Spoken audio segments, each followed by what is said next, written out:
얼마 전에 무거운 마음을 가지고 아침 일찍 이 본당에 들어와서 혼자 앉아 있을 때가 있었습니다. 저 자신의 개인적인 어떤 문제로 무거운 마음도 있었지만은 우리 교우들 가운데서 병으로 고통하는 여러 가정들, 또 교육자들로부터 듣는 또 여러 가지 문제로 씨름하고 있는 가정들 생각하면서 몹시 마음이 무거웠어요. 그렇게 해서 조용히 와서 앉아 있는데 앞을 올려다보니 하나님은 사랑이시다 하는 말씀이 눈에 들어왔습니다. 새벽 여명의 빛 속에 희미하게 비치는 그 하나님은 사랑이시다 하는 말씀을 바라보면서 저 말씀의 의미는 하나님이 나를 사랑하신다는 말인데, 하나님이 나를 많이 사랑하심이 틀림이 없는데 왜 그 사랑이 나의 무거운 마음을 깔아앉히거나 또 그 마음에 짐을 덜어주는데 아무런 효력이 없을까 하는 생각을 나도 모르게 했습니다. 하나님이 정말 나를 사랑한다면 근심이 아무리 내 마음을 짓누르도 그 근심이 가벼워지는 어떤 느낌이 있을 텐데, 하나님이 나를 이처럼 사랑한다면 내가 기분이 좋지 않아도 그 사랑 생각하면 금방 벌떡 일어나서 참 소리를 지르고 싶은 어떤 충동도 느낄 수 있어야 하는데 왜 나는 그러지 못할까? 이런 생각이 저의 마음에 계속 머물고 있었습니다. 요한일서 2장 15절 보면 세상을 사랑하는 자는 그 마음에 하나님의 사랑이 머물지 못한다고 했습니다. 내가 세상을 너무 사랑하기 때문에 하나님의 사랑이 내 마음속에 설당을 잃어버린 것인가? 그런 생각도 해봤어요. 그러나 저는 감히 말할 수 있는 것 하나 있어요. 저는 세상 사랑하지 않습니다. 그렇다면 왜 그럴까? 이런 고민을 안고 실험을 하면서 말씀을 계속 묵상하다가 오늘 설교를 준비하게 된 것입니다. 여러분 자신에게도 비슷한 문제가 없는지 한번 각자 자신을 돌아보셨으면 좋겠습니다. 하나님이 나를 사랑하신다는 사실이 나의 어떤 생각이나 감성이나 또는 의지에 전혀 영향을 미치지 못하는 너무나 미미한 것으로 남아있지 않는지, 단순히 머리 안에서 맴돌고 있는 하나의 사상에 지나지 아니하는지 여러분 스스로가 한번 돌이켜보시면 저와 같은 고민을 이해할 수 있을 것입니다. 성경에 보면 하나님이 우리를 사랑하신다는 사실을 얼마나 화려한 수사로 자주 말씀하고 계십니까? 에레미야는 큰 소리로 이렇게 선언합니다. 하나님이 우리를 사랑하는 사랑은 무궁한 사랑이라고요. 무궁한 사랑. 한이 없고 끝이 없는 사랑이라는 말이죠. 무궁한 사랑으로 하나님은 우리를 사랑하신다고 선언하고 있습니다. 모세는 또한 하나님이 우리를 사랑하시는 것은 독점적인 사랑이라고 말합니다. 우리만 사랑하신다고 그래요. 우리만 사랑하신다고. 그리고 요한은 또 뭐라고 말합니까? 끝까지 사랑하신다고 합니다. 중단됨이 없는 사랑이에요. 그리고 사도 바울은 더 차원 높게 우리에게 하나님의 사랑을 알려줍니다. 하나님의 사랑은, 우리를 향한 그의 사랑은 죽기까지 하는 사랑이라고 그랬습니다. 나를 사랑하사 나를 위하여 자기 몸을 버리시기까지 사랑하신 사랑이기 때문에 이 사랑을 끊을 자가 없다고 선언합니다. 얼마나 화려한 수사를 가지고 하나님의 사랑을 우리에게 선언하고 가르치고 있습니까? 그럼에도 불구하고 그 사랑에 감염되는 우리의 마음이 너무 미지근하고 반응이 별로 없다고 할 때는 이것은 어딘가 모르게 우리가 영적으로 문제를 안고 있지 않나 하는 생각을 하지 않을 수가 없는 것입니다. 한번 생각해 보세요. 하나님은 전 우주에 한 분뿐이신 신이십니다. 천지 만물을 창조하신 가장 권세 있는 자입니다. 예수 그리스도는 하늘과 땅의 모든 권세를 다 가지신 분이요, 하늘과 하늘에 있는 자들이나 땅에 있는 자들이나 땅 아래에 있는 자들이 그 발 앞에 엎드려서 영원토록 주님이라고 찬송해야 되는 영광의 주님, 승리자 되신 그분이십니다. 그분이 나를 사랑한다고 합니다. 이사야의 말을 빌리면 하나님은 어떤 분이십니까? 얼마나 광대하신가요? 열방이 하나님의 눈에는 통에 떨어지는 물방울 같다고 말씀하셨어요. 지금 세계 국가가 몇 개나 되는지 모르지만 200개가 넘는 그 국가를 다 끌어모아도 하나님의 눈에 보시기에는 물통에 물방울에 지나지 않아요. 저울추에 앉아있는 먼지에 지나지 않아요. 그러므로 세상을 보시면서도 하나님은 없는 것 같이 여기시고 빈 것 같이 여기신다고 말씀을 하셨어요. 그만큼 강대하신 하나님, 그분이 나 같은 티끌 같은 존재를 사랑하신다고요? 진짜 사랑한다면 그 사랑이 나에게 얼마나 큰 충격과 감동을 줄 수 있겠어요? 나 같은 것을 사랑하신다고 하는 사실을 우리가 받아들인다면 얼마나 황홀하겠어요? 그럼에도 불구하고 어떤 감동이 없어요?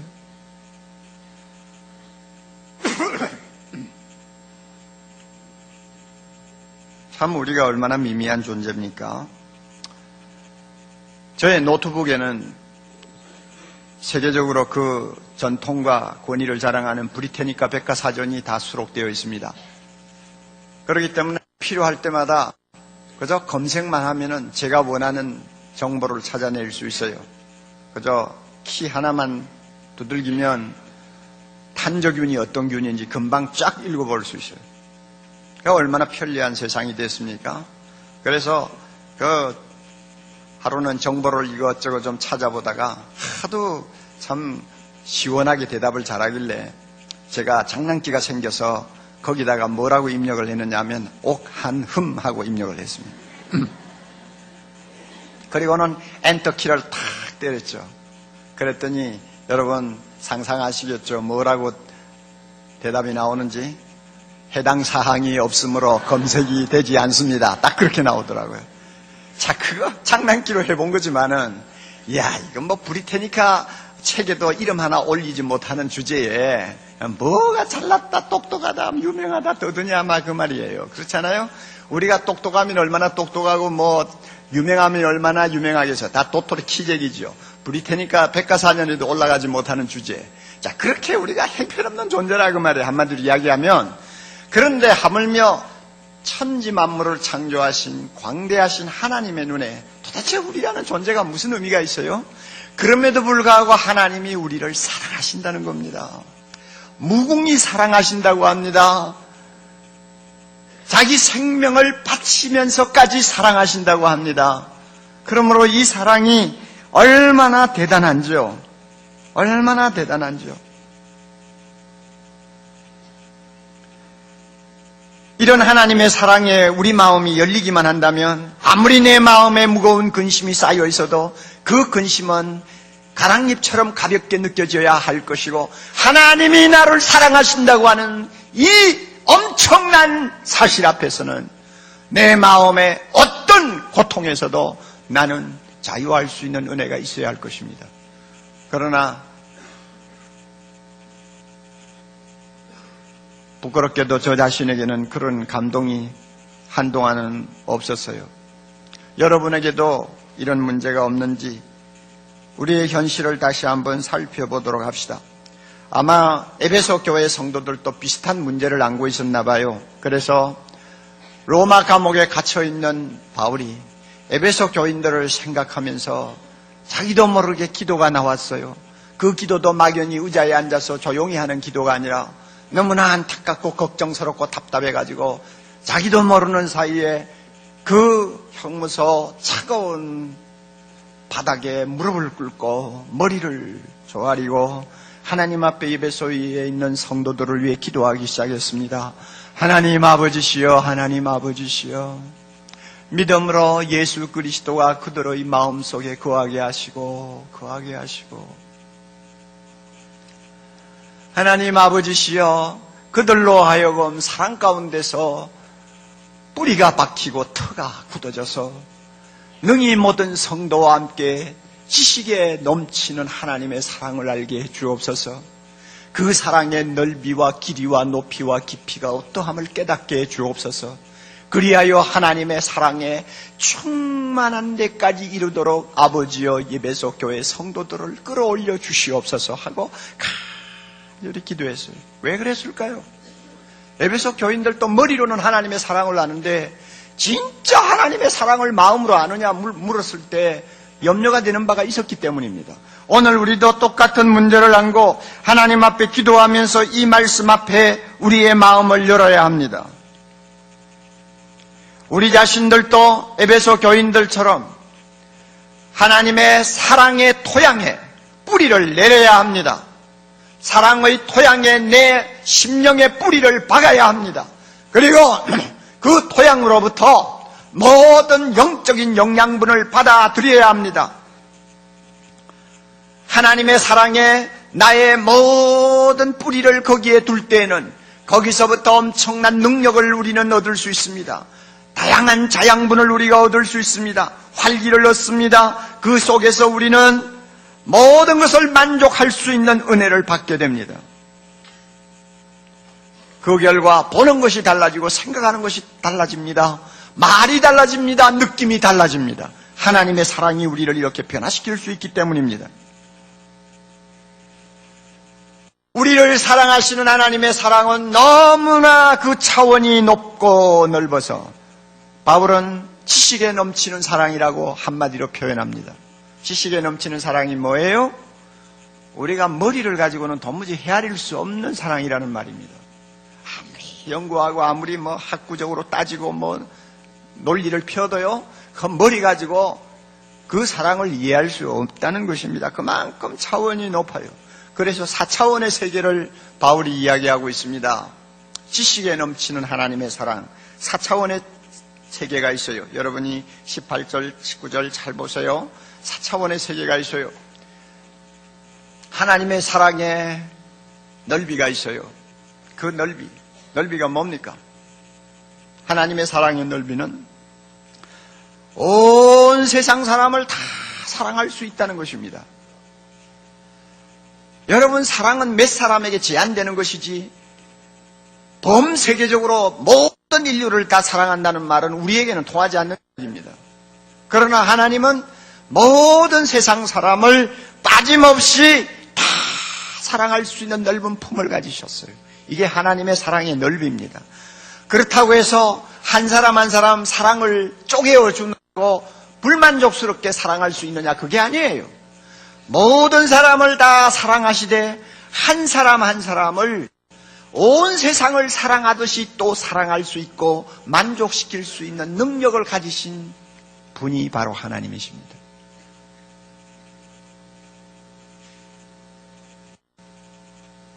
LA에 있는 어느 목사님이 부흥 강사를 초대해가지고 며칠 동안 집회를 했답니다.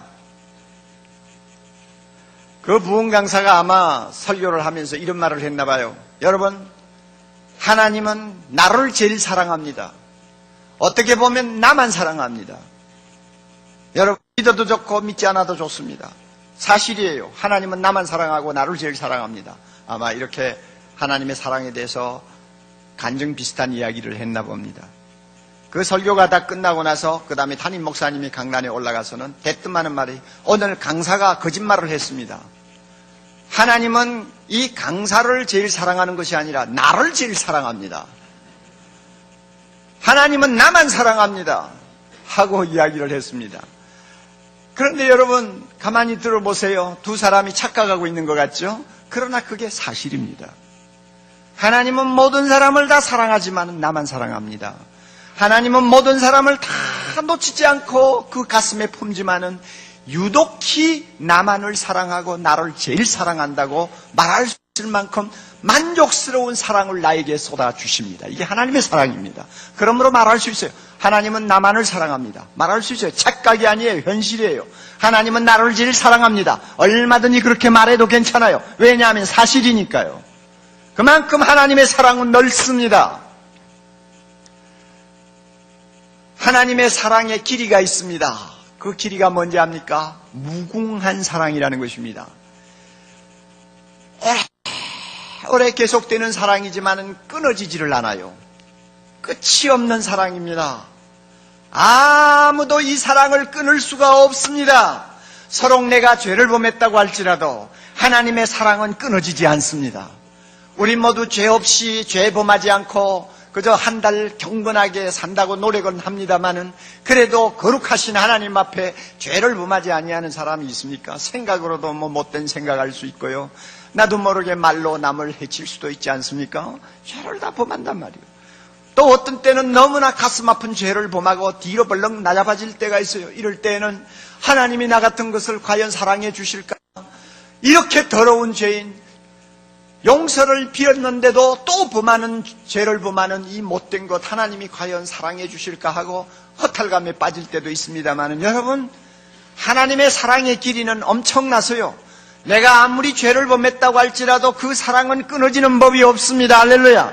내가 범하는 죄를 범하는 그 현장에도 하나님은 사랑으로 계십니다. 내가 실수해서 모든 사람으로부터 비아냥거림을 당하고 저게 인간이냐 하고 욕을 할 정도의 참 처참한 자리에 빠져 있다 할지라도 한 가지는 분명히 믿으세요. 하나님의 사랑은 변하지 않습니다. 여전히 하나님은 나를 사랑하십니다. 아멘. 이게 하나님의 사랑의 길이에요. 끊어지지 않는 사랑이에요. 하나님의 사랑에 깊이가 있습니다. 얼마나 그 깊이가 대단한지요. 하늘 보좌를 버리시고 우리를 구원하기 위해서 죄인의 몸을 입고 이 세상에 오신 사랑입니다. 하나님이 비천한 사람이 되신 사랑입니다. 그것으로 모자라서 그는 인간의 모든 죄를 짊어지고 십자가에 비참한 죄수의 모습으로 매달려 죽으시는 자리까지 간 사랑입니다. 얼마나 그 사랑의 깊이가 깊은지요. 그리고는 무덤에까지 들어간 사랑입니다. 왜냐하면 나 같은 죄인을 구원하시기 위해서 내려갈 때까지, 내려갈 수 있을 때까지 내려가신 것이 하나님의 사랑이에요. 이 사랑을 우리가 다 헤아려 볼 수 있습니까? 하나님이 사람이 되시고 사람이 되신 다음에 죽으시고 무덤에까지 내려가신 그 깊은 사랑을 우리가 알면 얼마나 알겠느냐 한번 생각해 보세요. 늘로도 눈물로서 못 갚을 줄 알아. 날마다 주님 앞에 우리의 몸을 제물로 드린다고 할지라도 나 같은 것을 위하여 십자가에까지 낮아지시고 무덤에까지 내려가신 하나님의 사랑을 얼마나 다 이해하고 얼마나 다 갚을 수 있습니까? 불가능한 거 아니에요? 이것이 하나님의 사랑의 깊이입니다. 하나님의 사랑에 높이가 있어요. 하나님의 사랑의 높이는 비천한 우리를 높이 올려서 자기와 똑같은 모습으로 바꾸어 놓기를 원하시는 사랑입니다. 우리의 모양이 다 제각기입니다. 그러나 주님이 우리를 불러서 하나님 나라로 들이시면 우리는 모두가 형님 되신 예수님의 모습으로 바뀌어집니다. 작은 예수가 됩니다. 그리고 그뿐 아닙니다. 주님께서 승리하시고 하나님 나라에서 누리고 계시는 그 모든 영광을 우리와 함께 누리기를 원하십니다. 그래서 우리를 자기 우편에 앉히신다고 말씀하셨어요. 여러분, 사랑하는 두 사람 사이에는 좋은 것을 다 나누고 싶어 하지 않습니까? 남자에게 명예가 있습니까? 그러면 남자의 애인에게도 그 명예를 함께 나누기를 원하겠죠. 남자에게 재산이 있나요? 그렇다면 그 모든 재산은 사랑하는 여자의 재산일 수도 있죠. 모두 좋은 것, 특권, 아름다운 것 다 나누기를 원하고 개방합니다. 우리 예수님도 마찬가지요. 자기가 하나님으로부터 받아서 누리는 모든 권세와 영광과 부귀와 행복과 영생의 축복들을 우리와 나누기를 원합니다. 그런 수준에까지 우리를 끌어올리기를 원하시는 사랑이 하나님의 사랑의 높이입니다. 얼마나 대단합니까? 이렇게 지식에 넘치는 하나님의 사랑의 차원이 있습니다. 그러므로 여러분, 우리가 하나님의 사랑을 가볍게 안다고 생각하지 맙시다. 하나님의 사랑을 알면 알수록 거기에는 신비스러운 세계가 기다리고 있습니다. 알면 알수록 그 사랑의 세계로 들어가면 들어갈수록 그 맛을 보면 볼수록 우리가 알 수 없는 엄청난 신비한 세계가 기다리고 있습니다. 보는 것이 달라집니다. 생각하는 것이 달라져요. 말하고 행동하는 것이 달라집니다. 사랑은 사람을 바꿉니다. 사랑의 힘은 사람을 근본적으로 바꾸어 놓습니다. 우리가 바뀌어요. 찬송가 414장을 쓴 브렉이라고 하는 사람은 이렇게 찬양합니다. 주의 사랑 비칠 때에 이 세상은 아름답고 활기차게 다 변하네. 이 세상이 아름답고 활기차게 변하는 것을 주님의 사랑을 통해서 보았다는 것입니다. 화평 중에 내 영혼 영광스러운 새 생명 다시 찾게 되었네. 그 큰 사랑, 그 큰 사랑. 그러므로 사랑하는 형제자매 여러분, 태평양의 가장자리에서 물장난을 하고 있는 어린애처럼 하나님의 사랑을 조금 알면서 마치 다 아는 것처럼 말하고 생각하지 맙시다. 여러분, 태평양의 물가에서 앉아서 물장난하고 수영하고 또 컵으로 물을 떠가지고 머리에 붓고 하는 어린애가 알면 얼마나 알겠어요? 태평양을 알 수 있나요? 태평양의 그 가득한 물에 대해서 그가 알면 얼마나 알겠어요? 태평양의 신비를 그가 알면 얼마나 알겠어요? 초라한 물장난에 지나지 않죠. 하나님의 사랑은 태평양보다 더 넓고 깊고 높습니다. 우리가 하나님의 사랑을 알면 얼마나 알겠어요? 그러므로 안다는 소리 자꾸 하면 안 돼요. 우리에게 있어서 중요한 것은 그 사랑을 더 알기를 사모하는 마음입니다. 알고 싶어하는 마음이 우리 가슴 속에 항상 꿈틀거리고 있어야 됩니다. 로이드 존스가 말한 것처럼 그리스도의 삶에서 가장 높이 도달해야 될 것 중에 하나는 하나님의 사랑을 알고 체험하는 것이다. 옳은 말이에요. 100번 들어도 옳은 말이에요. 우리가 신앙생활 잘하면서 성경도 많이 알아야 합니다. 기도도 많이 해야 합니다. 봉사도 많이 해야 합니다. 다 중요합니다만은 가장 높은 곳까지 끊임없이 사모하면서 올라가야 될 정상이 있다면은 그것은 하나님의 사랑을 아는 자리입니다. 하나님의 사랑을 체험하는 자리입니다. 사모해야 돼요. 사모하고 기도해야 돼요. 바울이 감옥 바닥에서 엎드려 에베소 교인들이 하나님의 사랑에 충만한 경지까지 그들이 계속 발전하기를 원하고 기도한 것처럼 우리도 기도해야 돼요. 사모해야 돼요. 주여 주의 사랑을 알게 하옵소서. 평범한 자리에 머물지 맙시다. 하나님의 사랑을 알기 위해서 영적인 여행을 날마다 계속합시다. 교회의 걱정거리 중에 하나는 뭔지 압니까? 예수를 오래 믿었던, 예수를 이제 믿었던 많은 분들이 하나님의 사랑을 피상적으로 알고 있다는 것입니다. 그리고 피상적으로 알고 있는 그 사랑을 마치 다 알고 있는 것처럼 자기 자신이 잘못 생각하고 있다는 것입니다. 하나님의 사랑은 그렇게 가볍고 옅은 것이 아닙니다. 사모합시다.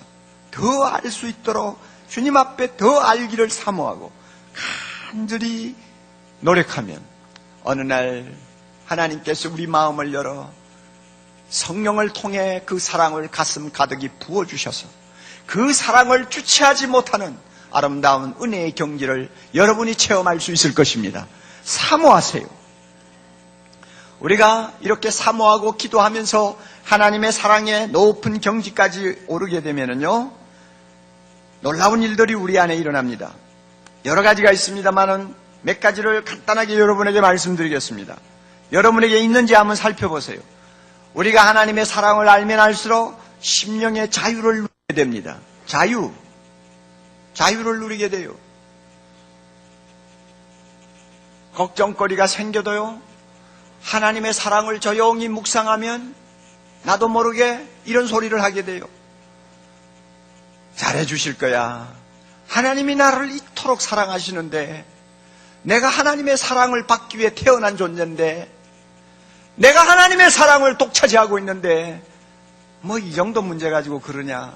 잘해주실 거야. 하나님이 잘해주실 거야. 나도 모르게 그런 소리를 하는 것입니다. 그러면은 그만큼 근심해서 내가 자유해버립니다. 믿습니까 여러분? 자유하게 돼요. 요즘 직장을 구하지 못해서 참 안타까워하는 우리 젊은이들이 얼마나 많아요. 답답하죠. 여기 원서 넣어도 안 되고 저기 원서 넣어도 안 되고 학위를 가지고 들어가도 안 되고 자격증을 가지고 가도 소용이 없고 얼마나 답답해요. 하나님 앞에 엎드려 기도해도 금방 응답이 없어요. 여러분, 그러나 그럴 때일수록 하나님이 나를 얼마나 사랑하시는가를 묵상하십시오.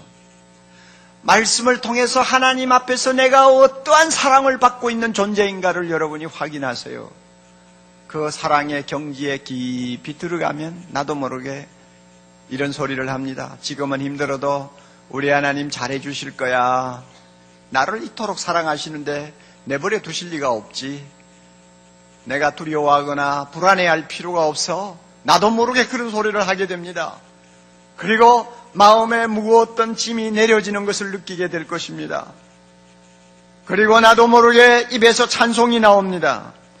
무엇이 그 마음을 사로잡은 것입니까? 자유입니다. 불안해서 자유한 거예요. 하나님의 사랑이 우리를 자유케 합니다. 자유케 해요. 여러분, 회사에 가면 요사이 연봉제 때문에 신경 쓰는 분 많잖아요. 옛날에는 그저 회사에 들어가서 충실하게 일하고 연륜이 쌓여가면 월급도 올라가고 또 계급도 올라가고 점점 지위도 좋아지는 것이 상식으로 되어 있던 세상인데 하루아침에 세상이 얼마나 바뀌었어요. 내보다도 10년이나 늦게 들어온 후배가 능력이 있다고 해가지고 연봉으로 따져서 20% 내지 30%를 더 받는다. 여러분, 이런 것을 알게 되면은 모두가 그냥 상대적인 박탈감을 느끼게 됩니다. 그렇잖아요? 마음 편할 리가 없죠. 능력이 있어 더 받는 것은 할 말이 없지만 내 모양은 왜 이렇느냐 하고 생각을 하면 답답하죠. 나이 40대 50대 되어가지고 젊은이들하고 경쟁도 할 수 없는 마당에 점점 코너에 몰리는 것 같은 생각을 하면 그 마음이 무거울 대로 무거울 수밖에 없어요. 이럴 때 여러분, 조용히 하나님의 말씀을 들고 골방에 들어가서 하나님이 나를 얼마나 사랑하시는가를 한번 깊이 묵상하십시오. 그 사랑이 얼마나 풍성한가를 한번 생각하세요. 죽기까지 나를 사랑하신 그분을 한번 바라보세요. 그러면 근심에서 자유할 수 있습니다. 박탈감에서 자유할 수 있습니다. 나도 모르게 마음의 평안을 소유할 수 있습니다. 하나님의 사랑은 이런 능력이 있어요. 능력이 있어요. 여러분이 안 해보시니까 모르는 거죠. 둘째로요, 우리가 하나님의 사랑의 풍성한 세계로 들어가면 들어갈수록 소망을 가지게 됩니다. 내가 하나님의 사랑을 지금 독차지하고 있는 마당인데 아무리 내 형편이 어려워도 하나님은 이대로 두시지 않는다. 반드시 좋은 일이 일어날 것이다. 합력하여 선을 이루게 해 주실 것이다 하는 확신이 나도 모르게 들어와요. 하나님이 나를 이토록 사랑하신다는데 나를 이대로 두실 리가 없잖아요. 잘해 주실 거다. 좋은 일이 일어날 것이다. 합력하여 선을 이루게 하시고 절대로 손해되게 안 하실 것이다 하는 생각이 나도 모르게 하나의 믿음으로, 확신으로 내 마음을 사로잡게 됩니다. 그래서 모든 것들을 비관적으로 보지 않아요. 긍정적으로 봅니다. 소망적으로 봅니다. 잘 될 거야. 하나님이 나를 사랑하셔. 그렇게 비관적으로 볼 이유가 없지. 자기도 모르게 자기 스스로를 그렇게 격려하게 됩니다. 예? 주님의 사랑 비칠 때 이 세상은 어두움과 슬픔과 중한짐이 다 없어진다고 불행은 찬양합니다. 우리들의 가는 길을 밝혀주시고 복을 주신다고 하십니다. 맞아요. 우리들의 가는 길을 밝혀주시고 하나님의 사랑이 비칠 때에 그 길은 복된 길이 되는 것입니다. 그러므로 절망할 필요가 전혀 없는 거예요. 하나님의 사랑을 의심하니까 날마다 벌벌 떨고 비관적으로 생각하고 소망을 잃어버리는 것이지. 천지만물을 창조하시고 모든 것을 다 가지신 분, 무엇이나 다 하실 수 있는 자비로우신 하나님이 나만을 사랑하는데 그 하나님이 나의 어려운 형편을 보고 가만히 지키만 보고 계시겠어요? 잘해 주실 거요. 믿습니까? 잘해 주실 거요. 믿습니까? 좋은 일이 일어날 거요. 믿습니까? 합력하여 선을 이룰 것입니다. 믿습니까? 예, 우리가 그렇게 얼마든지 생각해도 그것은 스스로 잘못 생각하는 거 아니에요. 우리가 하나님의 사랑을 깊이 알면 알수록 세 번째로 강한 자가 됩니다. 강한 자가 되어 능력을 갖게 됩니다. 여러분, 젊은이들이 사랑에 빠지면 그 젊은이들을 갚을 수가 없잖아요. 갚지를 못해요. 아무도 못 이겨요. 부모고 형제고 자식이고 사랑에 눈이 어두워진 사람 아무도 이기지 못합니다. 하나님의 사랑에 우리가 빠지면요, 우리를 이길 자가 세상에 아무도 없습니다. 아무리 우리의 인생의 짐이 무거워도 그 무거운 짐 앞에 꺾이지 않습니다. 아무리 내 마음이 고통스럽고 비참해도 그 비참한 운명 앞에 무릎을 꿇지 않습니다. 하나님이 나를 사랑하신다는 사실을 확실히 믿고 경험하는 사람은 그 사랑의 힘에 꽝 붙들려서 절대로 쉽게 꺾이지 않습니다. 우리는 넉넉히 이깁니다. 로마서 8장 35절 이하의 말씀에서 얼마나 웅변적으로 잘 선언하고 있습니까? 누가 우리를 그리스도의 사랑에서 끊겼느냐? 환난이나 공고나 핍박이나 기근이나 적신이나 위험이나 칼이겠느냐? 우리는 그런 거 다 안 당해봤어요. 이 7가지 중에서 우리가 실제로 당해본 거 하나도 없어요. 그러므로 우리는 그 극한적인 상황을 잘 몰라요. 그럼에도 불구하고 선언합니다. 그런 극한적인 상황에 놓여도 절대로 우리를 이길 자가 없다는 것입니다. 우리가 종일 죽임을 당케 되며 도살할 양같이 여김을 받는 가장 참혹한 자리에 끌려 들어가도 우리를 사랑하시는 이로 말미암아 우리를 사랑하시는 예수님 때문에, 예수님의 사랑의 힘 때문에 우리는 넉넉히 이긴다. 우리는 넉넉히 이긴다. 아무도 우리를 이길 자가 없어요. 여러분, 하나님의 사랑을 아십시오. 그 사랑의 힘에 우리가 붙들리기만 하면 우리를 꺾을 자가 없습니다.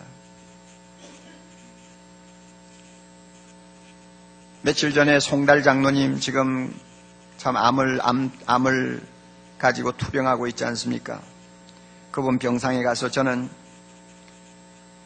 에드워드 페이슨이라고 하는 미국 목사님의 글을 하나 읽어주었습니다.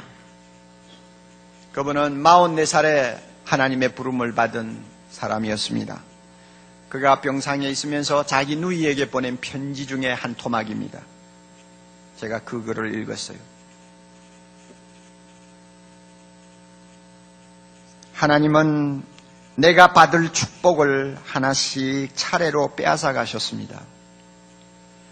그러나 모든 것이 다 사라지고 없어졌을 때 나를 사랑하시는 주님이 오시어서 대신 그 자리를 채우셨습니다. 나를 사랑하시는 주님이 오셔서 그 자리를 채워주셨습니다. 지금 나는 불구가 되어 움직일 수 없는 사람이지만 내 생애에 있어서 그 어느 때보다도 더 행복합니다. 그 어느 때보다도 더 행복합니다. 죽음의 강이 내 앞에 있을지 모르지만 그 죽음의 강이라는 것도 하나님께서 허락하신다면 한 발로 뛰어넘을 수 있는 조그만한 개울일 뿐입니다. 여러분, 이런 사람을 누가 꺾을 수 있습니까? 죽음이 꺾어요? 누가 이런 사람을 패배시킬 수 있습니까? 아무도 패배시킬 수가 없어요. 하나님의 사랑에 꽉 붙잡혀 있기 때문에 강합니다. 강해요. 하나님이 사랑하시기에 그 사람은 강합니다. 우리가 하나님의 사랑을 알면 알수록 또 하나 중요한 것을 얻습니다. 기뻐하는 마음입니다. 하나님한테서 사랑받고 있다는 사실은 진짜 우리를 기분 좋게 만듭니다. 생각만 해도 신이 나게 만듭니다. 제인이라고 하는 영국의 어느 학장이 한 말을 기억합니다. 기쁨은 하나님의 자녀에게 있어서 기쁨은 하나의 깃발과 같다고 했습니다. 옳은 말이에요. 여러분, 영국의 윈저공의 성이라든지 성을 한번 가보세요. 그 성 안에 여왕이 머물고 있으면 깃발이 휘날립니다. 깃발을 보면 여왕이 저 성에 아직 계시구나. 알죠? 우리가 기뻐하면 그것은 뭘 의미하느냐? 내 마음에 나를 사랑하시는 예수님이 계신다고 하는 것을 나타내는 깃발과 같다, 그 말이요. 우리가 기뻐하는 모습을 세상이 볼 때 저 사람 마음속에 하나님의 아들 예수님이 살아계시는구나, 하나님의 사랑이 저 사람 마음에 있구나 하는 것을 알 수 있다는 것입니다. 그만큼 참으로 기쁨은 우리의 삶에서 중요합니다. 여러분, 우리나라 초창기에 성도들이 얼마나 예수님을 모시고 기뻐했는지, 하나님의 사랑받고 얼마나 행복해했는지 이런 말이 돌았다고 하지 않습니까? 불교 신자들은 초상집에 사는 사람 같고 유교 신자들은 제삿집에 사는 사람 같지만은 예수 믿는 사람은 날마다 잔치집에 사는 사람 같다 하는 말들이 안 믿는 사람들의 입에서 돌아다녔다고 합니다. 이렇게 사람들의 입에 참 잔치집에서 사는 사람 같다는 말이 회자하는 이유가 뭡니까? 우리 마음속에 나를 사랑하시고 나를 위하여 자기 몸을 버리신 예수님을 모시고 사는 기쁨이 있기 때문입니다. 주님의 사랑에 우리가 깊이 젖으면 이 기쁨을 소유하고 살 수 있습니다. 사랑하는 형제자매 여러분, 우리는 하나님 앞에 사랑받는 자녀입니다. 사랑받기 위해 태어난 영광스러운 자녀들입니다. 하나님의 사랑은 하찮은 것이 아닙니다. 잠깐 느끼고 지나가는 거 아닙니다. 머리로 상식적으로 조금 아는 거 아닙니다. 지식에 뛰어난 엄청난 4차원의 세계가 있는 사랑입니다. 하나님의 사랑에 넓이가 있습니다. 길이가 있습니다. 높이가 있습니다. 깊이가 있습니다. 그 사랑에 충만한 자리까지 나아가기를 사모합시다.